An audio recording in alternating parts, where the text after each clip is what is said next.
কি সমস্যা? আরে প্রেম পবিত্র তখন যখন আমি আমার স্ত্রীর সাথে প্রেম করব। গোশত খাচ্ছে, পচা গোশত। আরেকটা বলি, ঠিক এরপরে নবী সাল্লাল্লাহু আলাইহি ওয়াসাল্লাম দেখলেন একটা চুলা দেখলেন, চুলার নিচের দিকটা হচ্ছে প্রশস্ত, মাথাটা সংকীর্ণ এরকম, মানে তন্দুর রুটি ভাজে দেখেছেন? রুটি যে ভিতরে দেয় একটা এরকম গোল চুলা থাকে, সামথিং লাইক দ্যাট। নিচে দাউ দাউ করে আগুন জ্বলছে, আর এখানে কিছু মানুষকে জ্বালানো হচ্ছে। যখন নিচ থেকে আগুন এরকম করে আসছে, তখন এরা আগুনের তাপে উতলে উঠছে। আগুন নিচে নেমে যাচ্ছে, এরা আবার আস্তে আস্তে নিচে নেমে যাচ্ছে। এভাবেই হাদিসে ব্যাখ্যা করা আছে। নবী সাল্লাল্লাহু আলাইহি ওয়াসাল্লাম জিজ্ঞাসা করলেন, এরা কারা? বলা হলো, এরা আপনার উম্মতের সেই সব ব্যক্তি যারা জেনায় লিপ্ত ছিল। তিনি আরো এগিয়ে গেলেন, জেনা সম্পর্কে কয়েকটা হাদিস এসেছে। তিনি এগিয়ে গেলেন, দেখলেন একটা জায়গা যেখান থেকে দুর্গন্ধ বের হচ্ছে, পাবলিক টয়লেটের চেয়ে প্রখর দুর্গন্ধ, মনে হচ্ছে পাবলিক টয়লেট। নবী জিজ্ঞাসা করলেন সাল্লাল্লাহু আলাইহি ওয়াসাল্লাম, কোন জায়গা থেকে এরকম দুর্গন্ধ আসছে?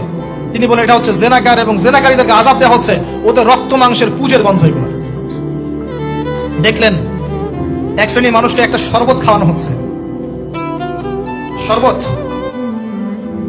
জাহান্নামীদের রক্ত মাংস পুজের নির্মিত। তার নাম হচ্ছে তিনাতে খাবাল। কি নাম? তিনাতে খাবাল। কাদেরকে খাওয়ানো হচ্ছে? যারা এই উম্মতের মাদক সেবন করতে, এদেরকে খাওয়ানো হচ্ছে। আমি আপনাকে একটু পিছনে নিয়ে যাই। আলোচনা শুরু করেছিলাম যেখান থেকে, ওই যে মৌলিক সমস্যাগুলো যেটা বলেছিলাম এই উম্মতের মধ্যে এখনো আছে, এটাই সেই পাপগুলোর শাস্তি যেটা কিয়ামত পর্যন্ত উম্মতের মধ্যে থাকবে। মাদক, পর্নোগ্রাফি, এই যে আপনার বিহায়াপনা, জেনা, সুদ, এগুলো এখনকার মৌলিক সমস্যা। এগুলোই হবে এই উম্মার বড় বড় সমস্যা, যার কারণে উম্মতের বেশিরভাগ মানুষকে ওখানে আযাব দেওয়া হচ্ছে। আল্লাহ পাক আমাদেরকে হেফাজত করুন। এরপরে ভাবে তিনি আরো কিছু শাস্তি দেখেছেন। দেখে আসার পথে জাহান্নামের যে বর্ণনা দিয়েছেন, যে বেশিরভাগ মানুষ সেখানে হচ্ছে জাহান্নামে নারী জাতি। কি কারণে তারা বেশিরভাগ জাহান্নামে যাবে? লানত করার কারণে, অভিশাপ দেওয়ার কারণে, স্বামীর অকৃতজ্ঞ হওয়ার কারণে। সারা জীবন স্বামী করে যাবে, একদিন ঝগড়া লাগলে বলবে, সারা জীবন তোমার কাছে কোনো ভালো ব্যবহার পেলাম না।